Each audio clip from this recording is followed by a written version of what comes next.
Bonjour à tous. Voyons ensemble le chapitre sur la TVA. Le but de cette séquence est de maîtriser le fonctionnement de la TVA, d'en faire une application comptable au niveau d'une vente de marchandises, d'un achat de marchandises et de déterminer le montant dû à l'AFC. Cette séquence se terminera sur quelques exercices. Nous vous invitons à mettre cette vidéo en pause et à répondre aux questions suivantes. Commençons par le fonctionnement de la TVA. Placez-vous par rapport au club. Vous allez décrire le schéma que vous voyez à l'écran et répondre aux questions suivantes. Comment fonctionne ce système de taxation? Quel rôle ont les entreprises dans ce système et qui supporte le coût de la TVA?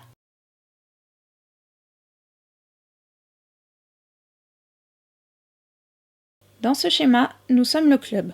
Nous achetons une bouteille chez Mouette et la revendons à notre client en prenant en compte l'acteur suivant, l'AFC, l'administration fédérale des contributions, à qui nous versons la TVA. Le club achète une bouteille chez Mouette 108 francs, soit un prix d'achat de 100 francs, auquel s'ajoute une TVA de 8%, soit 8 francs. Le club débourse ainsi 108 francs pour l'achat d'une bouteille. Dans le cadre d'une entreprise commerciale, le but est de revendre cette bouteille plus chère à notre client. Donc nous vendons cette bouteille 1500 francs, prix sur lequel nous ajoutons 8% de TVA, soit 120 francs. Le montant facturé sera ainsi de 1620 francs. Le club peut déduire le montant de la TVA réglé à son fournisseur du montant de la TVA facturé à son client. Il ne doit régler que 112 francs à l'AFC. L'AFC perçoit 8 francs de la part de Mouette et 112 francs de la part du club, soit les 120 francs de TVA facturés au client. Pour répondre à la troisième question, le rôle des entreprises dans ce système est de faire l'intermédiaire entre l'AFC et le client. Le fonctionnement de la TVA étant désormais acquis, voyons comment en faire une application comptable. Nous retrouvons notre prix de vente de 1500 francs, additionné à la TVA de 120 francs, soit un montant facturé de 1620 francs. Lors des écritures comptables, nous retrouvons un montant de 1620 francs encaissé à la banque, provenant d'une part d'une vente de marchandises d'un montant de 1500 francs, soit l'augmentation d'un produit qui s'inscrit au crédit, et d'autre part de la TVA de 120 francs, pour laquelle nous avons utilisé un compte de TVA dû, correspondant à un compte passif, étant donné que cet argent n'appartient pas au club, mais doit être versé à l'AFC. Cette journalisation est appelée TVA honnête. Comme nous avons pu le voir précédemment, l'AFC perçoit 120 francs, mais le club ne lui verse que 112 francs, puisque nous tenons compte du fait que l'achat de la bouteille inclut une TVA de 8 francs. Nous allons donc nous intéresser à l'achat de marchandises. Placez-vous toujours par rapport au club. À l'aide d'un plan comptable, identifiez les comptes à utiliser pour cet achat de marchandises, puis journalisez l'opération et déterminez la nature des comptes utilisés. Admettons que l'achat se fasse par la banque, qui se trouve crédité de 108 francs lorsque vous achetez cette bouteille. Nous débitons l'achat de la bouteille hors taxe, soit 100 francs sur cette deuxième ligne. Sur la troisième ligne, nous débitons l'impôt sur la bouteille, c'est-à-dire la TVA récupérable de 8 francs, qui a déjà été dépensée lors de l'achat de la bouteille, qui sera déduite du montant à verser à l'AFC. En ce qui concerne la nature du compte, il s'agit d'un compte d'actifs, l'inverse d'un compte de TVA dû qui était un compte passif, puisqu'il s'agissait d'argent que nous devons à l'AFC. Ce compte d'actifs présente un impôt préalable sur marchandises achetées, puisque nous pouvons récupérer cette TVA.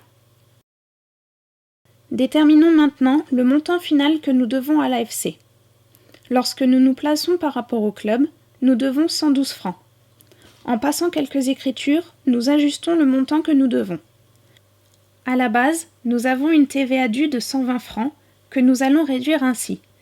La diminution de passif s'inscrit au débit, soit moins 8 francs de TVA due. Lors de l'étape intermédiaire, nous virons le montant de la TVA due à l'administration fiscale sur un compte nommé dette AFC. Ce montant est égal à 120 francs moins 8 francs, soit 112 francs. Les 112 francs sont ensuite versés par la banque pour réduire la dette. Nous allons continuer les exercices sur la TVA et voir ensemble un autre compte à utiliser. Prenons un exercice sur le site Better Study sur le sujet de la TVA honnête. Nous vous disons, le 20 mars, nous avons payé par la poste une facture non comptabilisée relative à des frais de téléphone. Nous enregistrons l'écriture honnête. Montant payé, 1080 francs, avec une TVA incluse de 8%. Nous payons par la poste, donc nous avons moins d'argent à la poste, et nous payons la facture de 1080 francs. Puis nous achetons et dépensons 1000 francs pour les téléphones, et 80 francs de TVA que nous pourrons récupérer étant donné que c'est une dépense. Nous avons deux types de comptes. D'une part, les impôts préalables sur marchandises achetées, vus dans l'exemple précédent. D'autre part, les impôts préalables sur investissement ou de dépenses de consommation que nous utilisons dans le cas présent, portant le numéro 1171, impôt préalable sur investissement plus ACE. Nous voyons que notre résultat est correct. Prenons un deuxième exemple. Nous payons par la banque une facture non comptabilisée relative à des achats d'ordinateurs d'un montant de 7000 francs, TVA incluse. Nous utilisons le compte informatique puisque nous achetons des ordinateurs. Nous utilisons ensuite la ligne concernant la TVA récupérable sur investissement, à nouveau le compte 1171. Nous procédons à une extraction de la TVA, sachant que ce montant inclut la TVA, donc à 108%. Nous calculons ensuite le montant hors TVA divisé par 108 fois 100, soit 6481 francs 50.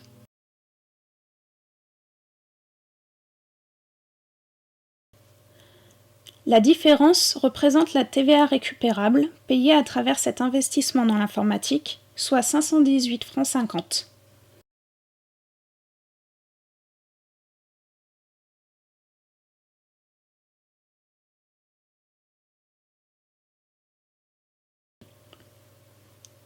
Nous voyons que notre résultat est correct et nous avons un complément d'information sur le calcul. Dans cette vidéo, vous avez pu voir comment fonctionne le système de la TVA en Suisse, ainsi qu'une application comptable pour une TVA dite honnête, pour un achat et une vente de marchandises, et le montant à verser à l'administration fiscale, soit l'administration fédérale des contributions. Merci de nous avoir suivis et à bientôt sur Better Study.